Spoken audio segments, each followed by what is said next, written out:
Pensiero del giorno, domenica 8 febbraio. Donare con gioia. Non importa se ciò che possiamo dare è molto o poco. L'importante è come lo diamo, quanto amore mettiamo anche in un piccolo gesto di attenzione verso l'altro.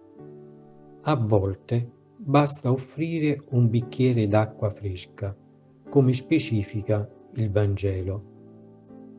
Un bicchiere d'acqua, appunto, un gesto semplice e grande agli occhi di Dio, se fatto nel suo nome, cioè per amore. L'amore ha tutte le sfumature e sa trovare il modo migliore per esprimersi. Questo pensiero ci aiuta a riscoprire il valore di ciascuna delle nostre azioni, dai lavori domestici a quelli nei campi o in ufficio, dai compiti scolastici alle responsabilità in ambito civile, politico e religioso. L'amore ci darà occhi nuovi per intuire di cosa hanno bisogno gli altri e come andare loro incontro con creatività e generosità. E cosa succederà?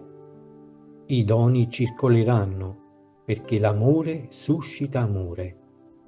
La gioia si moltiplicherà perché c'è più gioia nel dare che nel ricevere. Chiara Lubick, brani dal commento alla parola di vita di ottobre 2006.